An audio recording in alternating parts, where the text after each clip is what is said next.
Hello everybody, thank you for tuning into the Forgotten Film channel. Today's Forgotten Film star is Harriet MacGibbon. Harriet MacGibbon was born on October the 10th, 1905 in Chicago, Illinois. She was high society all the way. She went to finishing school, she was accepted into college, which she quit because she wanted to be an actress. She wanted to be on Broadway.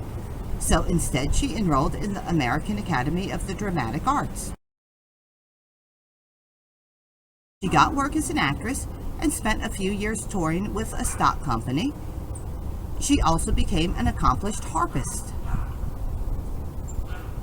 In 1925, she was acting on the Broadway stage. In 1930, she made a very brief film appearance. She was in W.C. Field's first talking picture called The Golf Specialist. That same year, she got married to William R. Kane. Their divorce date is unknown. After that, it was right back onto the Broadway stage. In addition to her stage roles, she also had a 3-year job as a voice actor in a dramatic radio show. On April the 28th, 1942, she married Charles Carwin White Jr. They were married until his death in 1967. In 1950, she made her television debut. Because of her voice and her look and her demeanor, she became an in-demand character actress, and she worked steadily up until her retirement in 1970. In 1962, she was assigned to an ongoing role on the television show The Beverly Hillbillies. In the early 1970s, she really slowed down.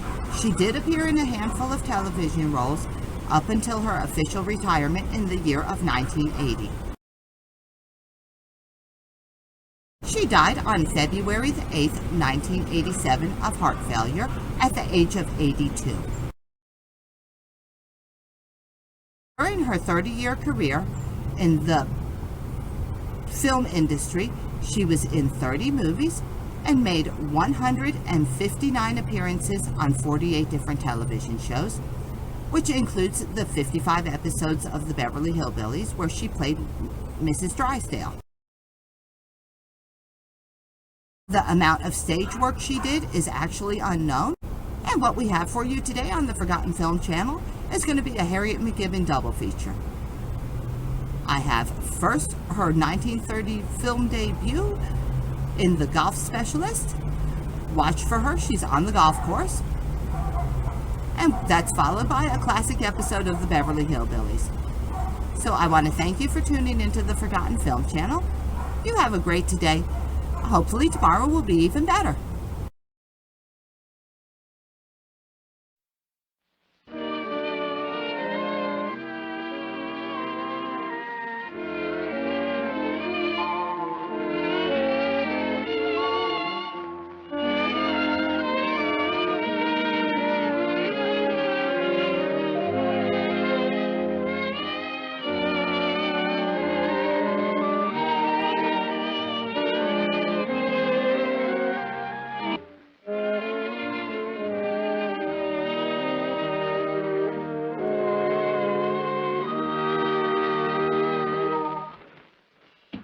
You came down here to Florida, you positively ignored me. I never saw anything like it. You men are all alike. But well, I think you're a naughty, mean man to make poor Ida me cold. And I'm not going to let you go without me. Oh, boy, well... Seen my wife around? Huh? Nobody wants to take... But I'm awful, don't you? So it's you, is it? Yes. I've been laying for you for the last 3 or 4 days. Now, well, I'd like to see you. I'll keep... You can't do this to me. I can't, I'm doing it. You're going to get in a lot of trouble. I'll show you if you take that. Say, can't I leave you alone for 1 minute without one of these guys trying to flirt with you? Huh? Oh. Now, if any of these birds annoy you, just let me know. Yes, Tubby dear. Gee, did you see what he did to that poor fellow? Boy, that house detective's wife is going to get some poor guy murdered. She'll flirt with anybody that wears pants. Not me, little bright eyes.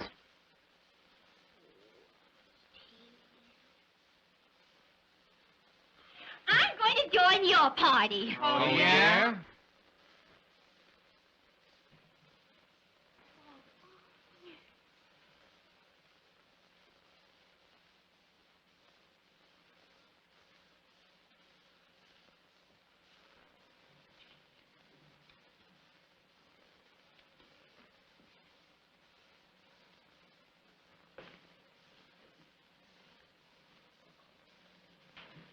Hey, you. Is there a gig by the name of J. Effington Bellwether camping in this joint? Mr. Bellwether is out. Well, he'll be out like a light. If he don't come through with the $40 he owes me for taking him out in my fishing boat, why, the chisel's been giving me the runaround for me dough, and I'm gonna take it out of his hide. You tell the big lob that. Oh, Mr. Bellwether is a guest in this hotel. I can't deliver any such message. But if you care to, you can leave him a note. Well, I broke my tongue. Will you write it out for me? Certainly, with pleasure. Well, commence then. Dear Mr. Bellwether, listen, you four-flushing horse collar. If you don't come through with the jack you owe me, I'll knock your sappy-looking block off. There ain't no heel like you gonna put nothing over on me without getting a knuckle massage. Affectionately yours, Deep Sea McGoik, alias the Slaughterhouse Kid. Finney. Now, don't forget and give that baloney Bellwether that. Okay. Hey-o.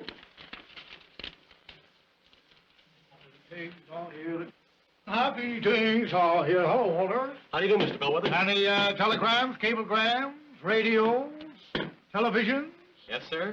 Huh? A little note. A little note. Oh, thank you, Walter. Thank you, my bonny boy. Sailing and Bellwether.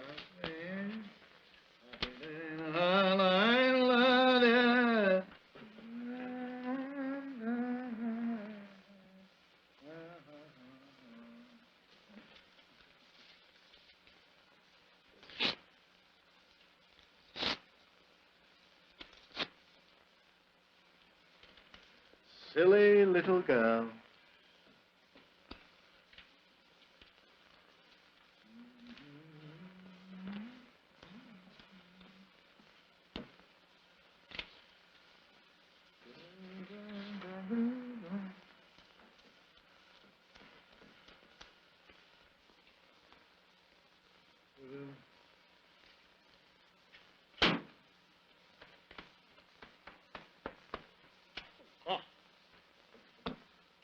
Dangerous things, those lighters. I bought one in Copenhagen one time. It was a combination cigar lighter and matchbox. The matches were very good. Hello, mister.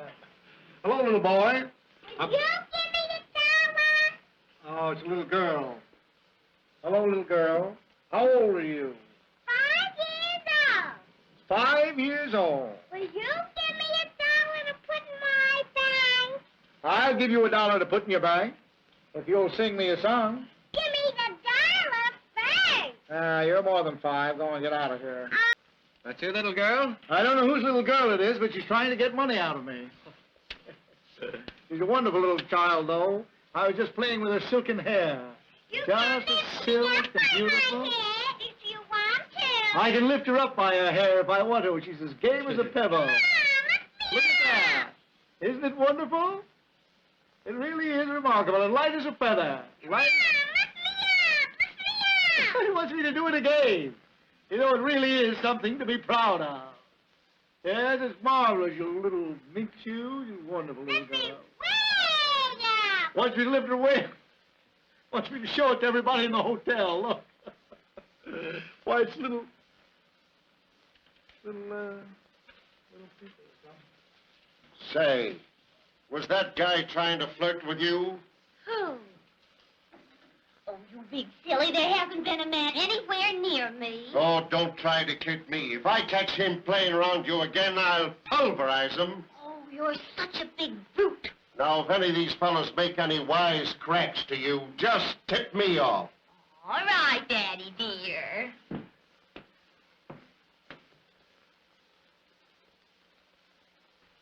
How do you do? Oh. I beg your pardon. Rather silly of me, wasn't it? No, was that your father? Oh, no. And he was about to strike you? Well, perhaps he would have if you hadn't been here. Why, the big, great, hulking brute. You know, I've never struck a woman in my life. You haven't? Not even my own mother.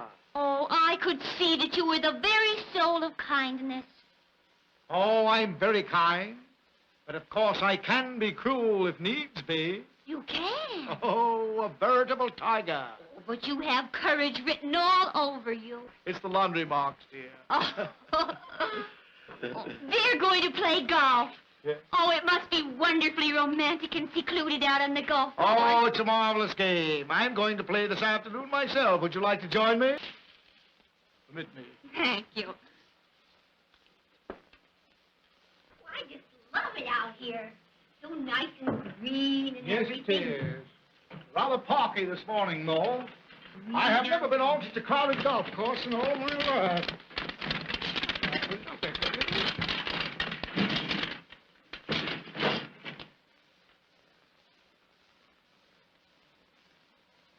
Little sissy.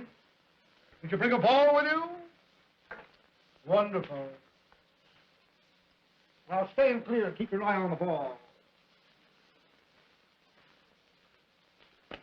Everything is formed. This is what they call the explosion shot from the tee. It won't hurt you. It won't hurt you at all. Oh. Stand clear, boy. Wrong club. What? Wrong club. Try this putting niblick. A putting niblick. Really, the little chap doesn't understand the nomenclature of the game. Now, stand clear, boy, and keep your eye on the ball. I have it. It's all right. Stand clear. Stand. It's all right. Come here. Stand back here. He gets all hot and bothered about nothing. I lost a really dear friend in the Canary Islands. What are you doing with a club like this in the bag? Don't play with these clubs. I lost a very dear friend in the Canary Islands 20 years ago. How dreadful. Chap by the name of Pumphrey Poodle-Whistle. Oh, what a funny name. It's one of the Poodle-Whistles from Twickenham. If you've ever been to Twickenham... Stop it, will you? Whoa! Oh, quite a driver. Yes, he is. Yeah. Yes, he is.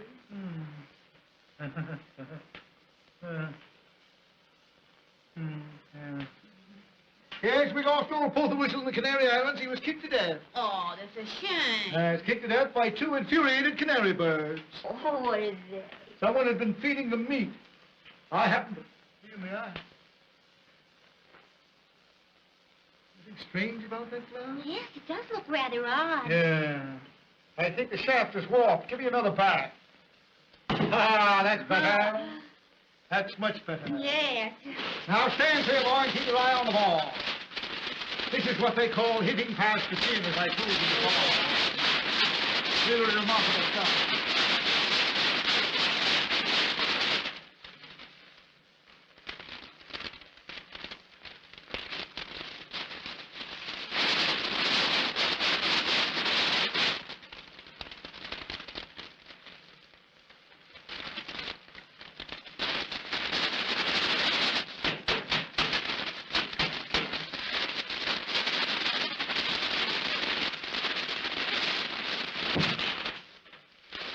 Got here after all. A pie. Fancy bringing a pie to a golf course. A pint, yes, but a pie, never. Why, it's like carrying something or other, somewhere or other, as the case may be. You stand clear and keep your eye on this ball.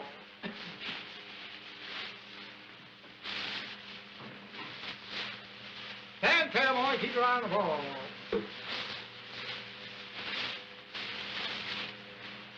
Stand clear. Quite a breeze. Yes, there is quite a breeze. Yes, yes, there is. Quite a breeze. Yeah. Here's your overcoat. Now stand clear, boy, and keep your eye on the ball. I'm saying this is hitting past the chin. Yeah. Hitting as far past the chin as possible. Then never stand close to the ball when you hit it up, you hit it.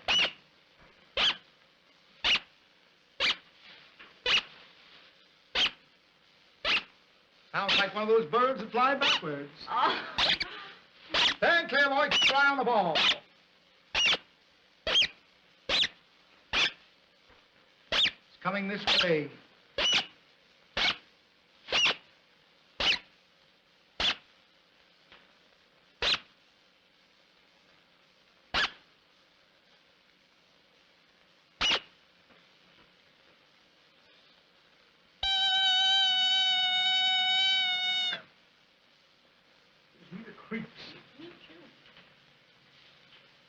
Stop it, will you? Stop it and stand still. You stand clear and keep your eye on the ball. Stand still. Don't get moving around here with those inhabited feet of yours. As I was saying, it requires a great deal of quiet nerve and slow ticking. You stand still and keep your eye on the ball. I'm sorry, dear, to lose my temper. Huh? What is it? Oh, Godfrey Daniel.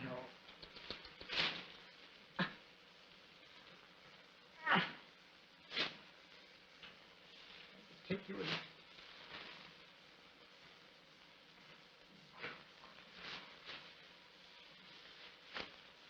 In your neck.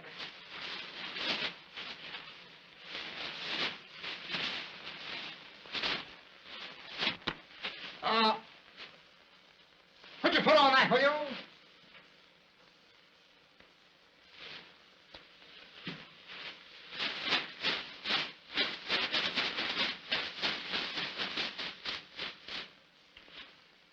Have you with me again as a caddy? We're all with tea and china. Tea or coffee or chop suey or whatever it is they have there so much of. As I said, I'd like to wring your neck. I'd like to wash it first and then give it a good wring. Give it a wring that's here for miles. Miles. Will you take that out, please? Oh, yes, of course. Thank you. Put it in there. Dear. Thank you.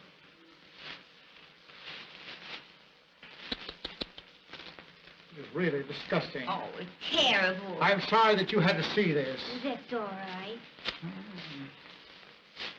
Now, stand clear and keep your eye on the ball.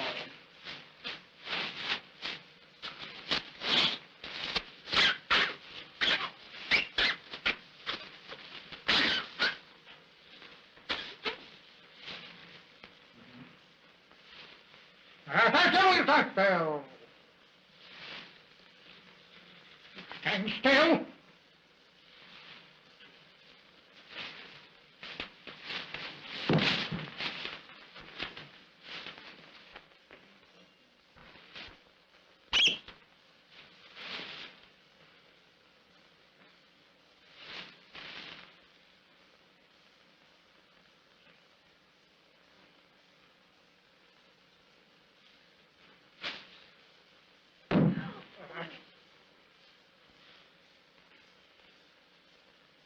Out of the ball.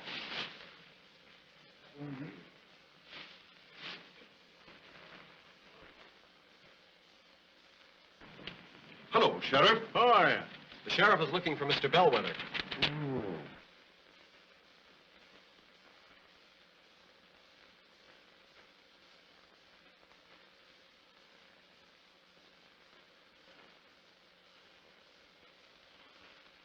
Well, where is he? He's out playing golf with your wife. With my wife. Come on, holy smoke, let's get it. There it is. Huh? There. Where? On the end of your club. Oh. So it is, so it is. Yes. What an eye he has. Hey, you stand clear and keep your eye on the ball. Oh, I've forgotten something. Huh? Oh. Probably forgotten her horse. Well, I won't need it anyway. Won't need a horse. Want to ride it?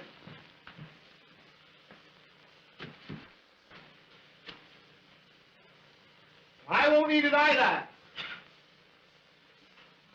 Here's a club for you for short holes. Now stand clear and keep your eye on the ball. I lost a horse one time. I forgot him. I left him down the Grand Canyon. Grand Canyon. That's a beautiful camel you have with you. Crazy about me. Now stand clear, boy. Don't stand there. Don't you know I'll smite you in the sconce with this truncheon? You're standing right and go boom away. Crazy boy. Oh.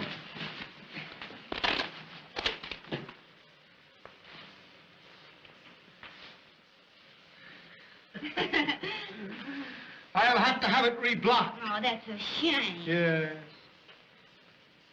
Thanks. Thanks for nothing. You stand clear and keep your eye on this ball. I was saying this is hitting past the chin. Stand clear, boy.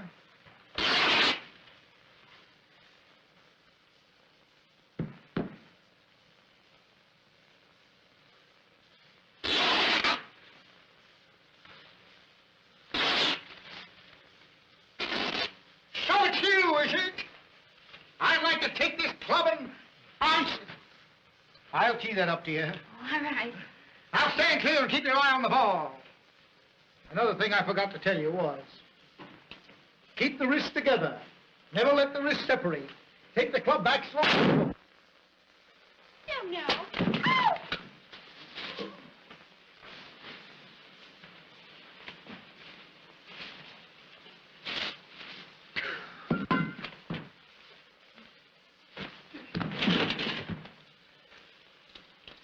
As I was saying before, you've got to keep the wrists close together. Never let the wrists... Keep the wrists close together. Close together. Never let the wrists separate. Keep them close together. Keep the wrists close together.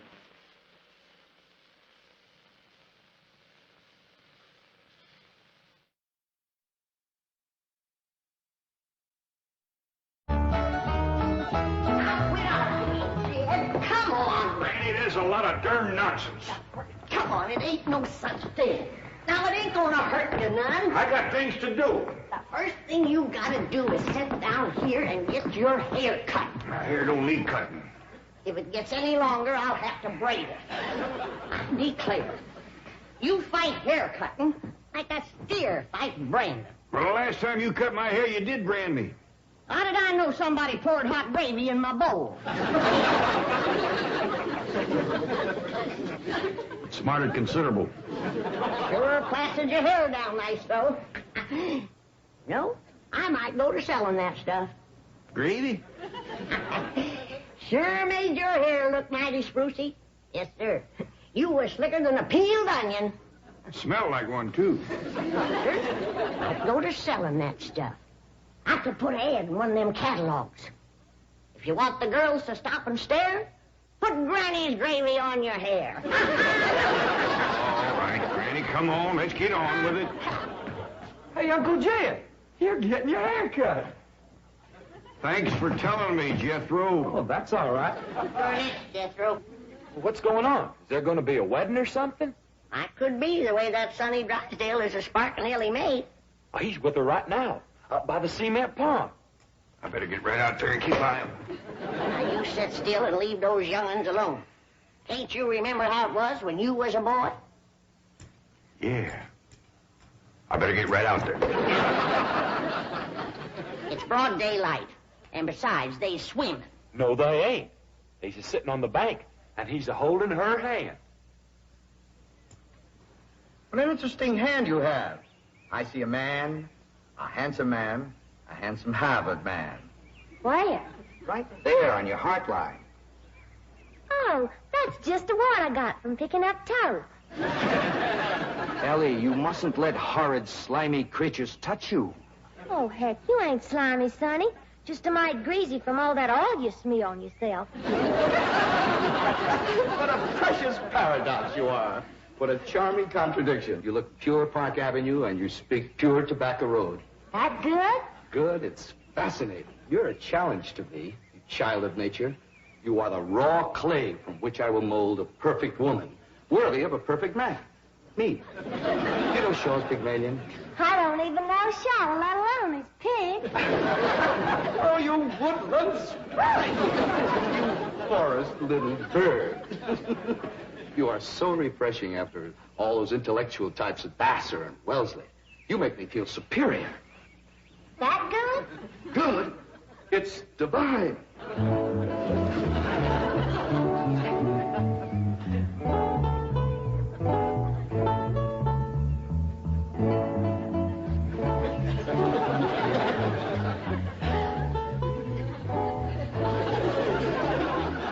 I am Caesar. You are a fair-skinned captive, a barbarian slave. Shall I drag you through the streets of Rome behind my chariot? Oh, shall I throw you into the arena with my lions?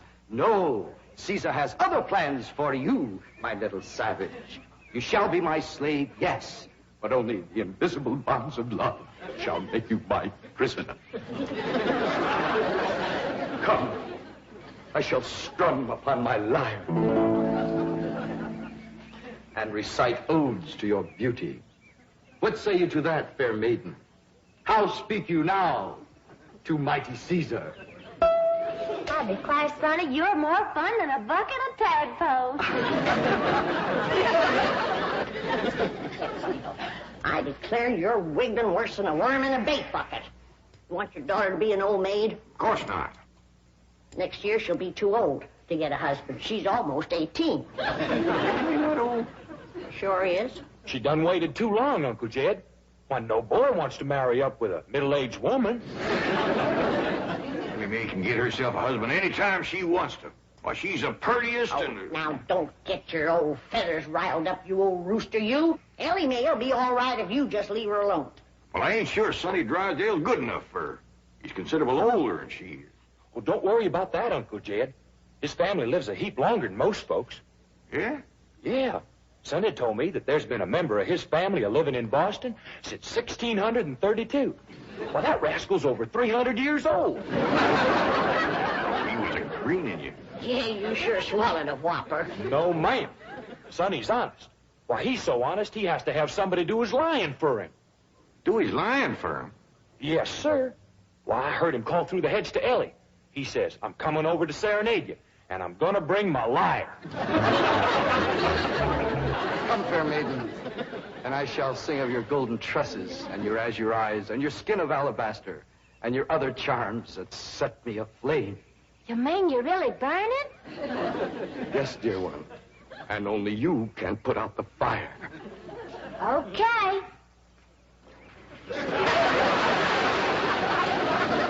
How's that, Sonny? You feel better now?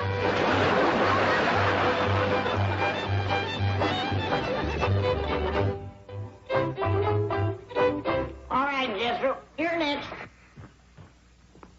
Oh, hi, Ellie Mae. Where's Sonny? Well, he went home to his mama. You didn't throw him down and hurt him again, did you? Don't you know, Pa? He caught fire, so I wetted him down in the pond. Sound like you done the right thing. How'd he catch fire? He said it was my charms that set him to burning. What charms was you toting? Well, just my sack of crawdad bones and my buckeye. We never heard of crawdad bones and a buckeye starting a blaze. What happened to your rabbit's foot? I didn't have it. There you are. You can expect trouble when you ain't toting a rabbit's foot. You know what my teacher over at Pot School said about toting a rabbit's foot? What? She said it's a superstitious invocation contradicted by scientific knowledge. It's always nice to know you ain't been doing something foolish. Don't you worry none, Ellie.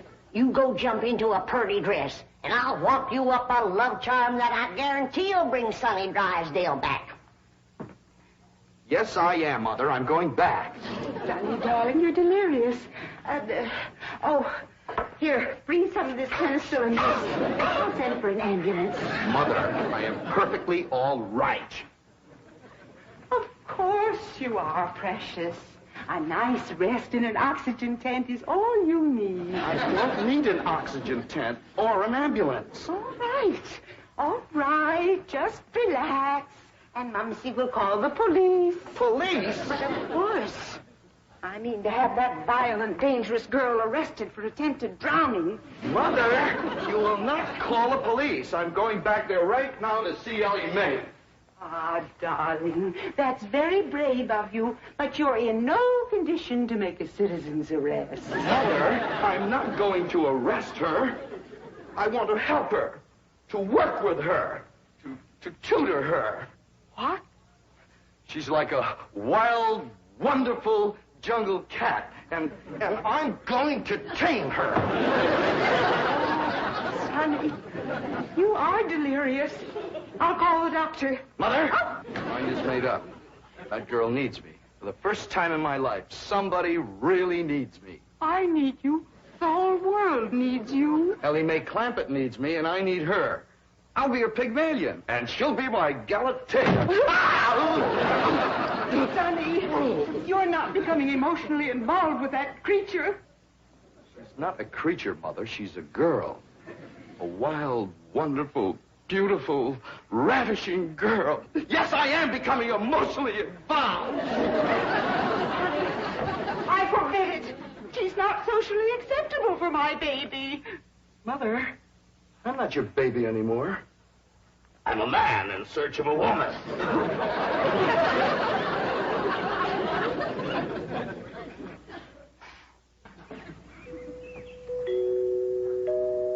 There goes that music again.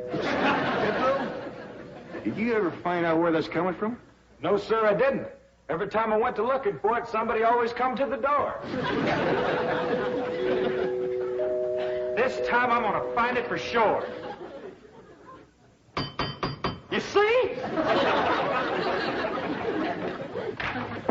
Oh, bonjour, Jeffro. Oh, howdy, Miss Hathaway. No.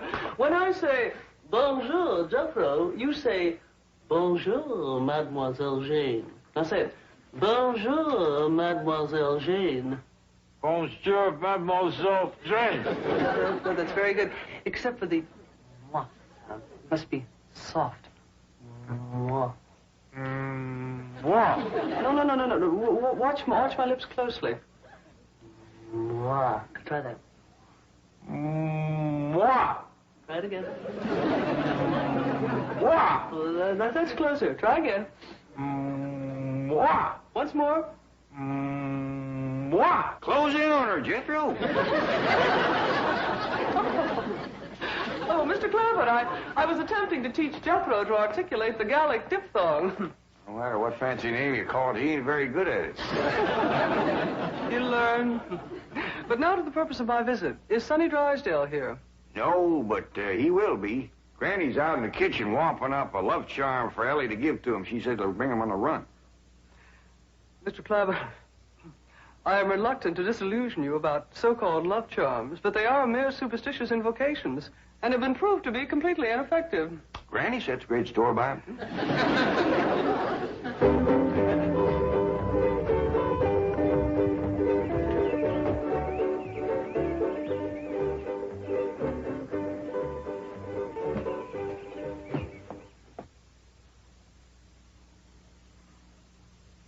Here you are, Ellie.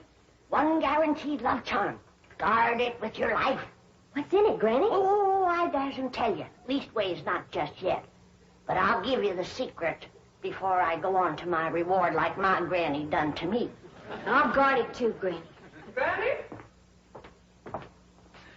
Granny, Mr. Clampett tells me that you've conjured up some sort of love charm for Ellie Mae. Right here it is. Made out of all secret stuff. That is ludicrous, irrational, sophomoric, and pure hokum. You didn't even guess one ingredient. No, Granny. Don't you come spying. I'm telling you for the good of the country. If the secret of this love charm ever got out, I shiver to think what might happen. I wouldn't want it on my conscience. Hear me now, mongrel. Neither sleep, nor snow, nor vicious beast shall keep me from the side of my beloved. Here I come, ready or not. So, you still think it won't work, huh? That is correct. All right, Ellie. Open up the pouch, Mike. Now, when I drop this starting powder in it, quick close it. Press it to your heart. And say, darling, darling, my true love, come a-swooping like a dove. Darling, darling, my true love, come a-swooping like a dove. This is Ellie! Ellie! I have flown to your side in spite of all danger. What fate, what power have I to thank for giving wings to my feet? That little old charm maker, me.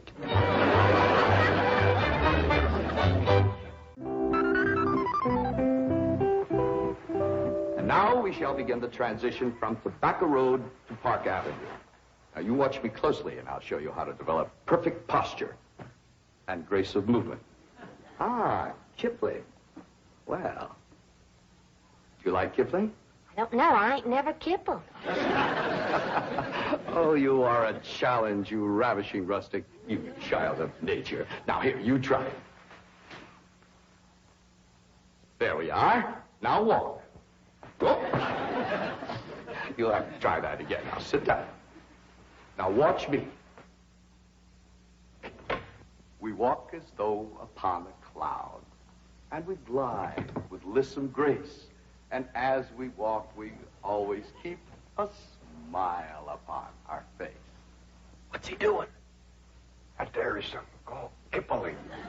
He's trying to learn it to Ellie. This is how you sit in a chair, smoothly and gracefully.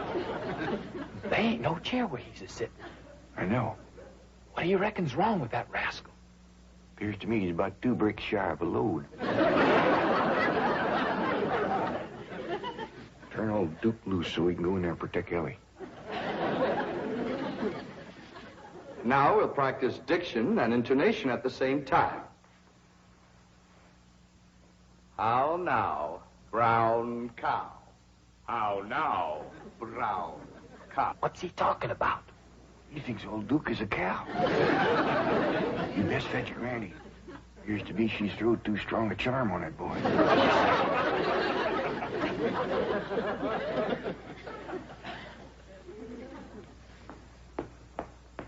There you are.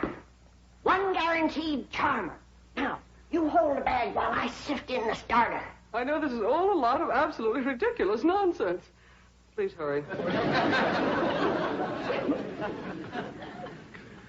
Darling, darling, my true love, come a-swooping like a dove. I better open this door before he busts it in. Miss Jane! Here he is. Granny's love charm is too strong. Don't fight it. It's bigger than both of us. Circled on me. Granny, come quick. The love charm you throwed on Sonny Drysdale was too strong for him. Thank you, Granny. How now, brown cow? How now, brown cow? How now, brown cow? How now, brown cow? How's it going, Uncle Jed? Bad. Now he's got Ellie believing old Duke is a cow. Break the charm, Granny? I reckon so. I'll sprinkle him with some let-go powder. While you're at it, you sprinkle some on Miss Jane. She's shutting off the blood to my arm. How now, brown cow? Secret powder, white as snow, make the charm of love let go.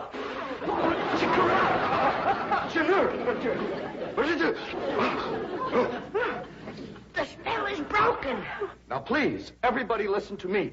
I must have complete quiet and concentration if I am to transform this bucolic beauty into a sophisticated debutante. Now, I have studied drama at Yale, Harvard, Princeton, and Dartmouth, and I am probably the only living man who can accomplish this difficult cultural metamorphosis in the brief time available.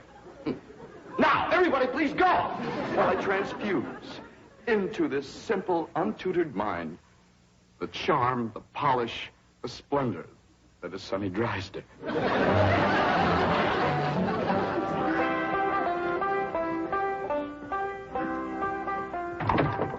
Dear? Hi, Granny. Is Ellie and Sonny still in that room alone? It was the last time I was listening, a couple hours ago.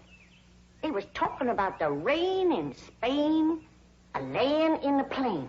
Well, I guess they can't be up to no nonsense if they're talking about the weather. Doggies, I can't wait to see Ellie all polished up and talking like Sonny and Miss Jean. While you're waiting, I got something for you. What is it? A love charm. What in Sam Hill I want with that?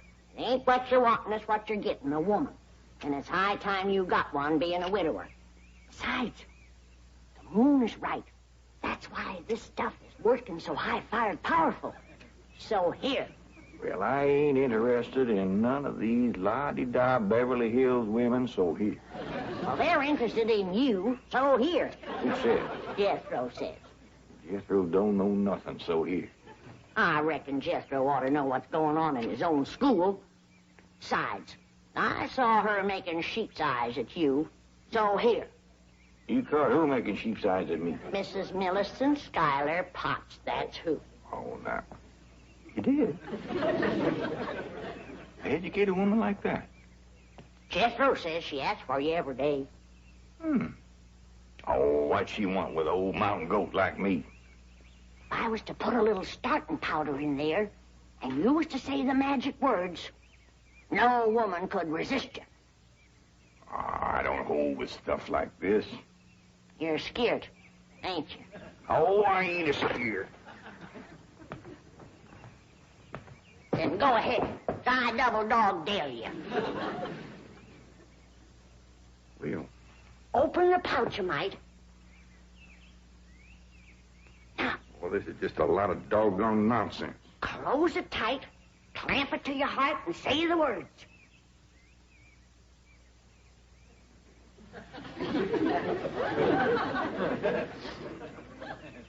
Darling, darling, my true love come a-swooping like a dove. Where is he? Where's my dog? It's Mrs. Drysdale. Where is he? Oh, where is he? Oh, I tried to stay away, but I could not. He's mine, and no other woman shall have him. Drysdale, you're a married woman. Think of your husband. Care about my husband. I want my darling, and no one is going to keep me from him. I sure hate to have to do this, but... Sonny, where are you, Sonny? He's inside with Ellie Mae. Now, if you just calm yourself down, I'll go and get him. Thanks for coming, Miss Drysdale. Howdy, Ma. Was you a hollering for me?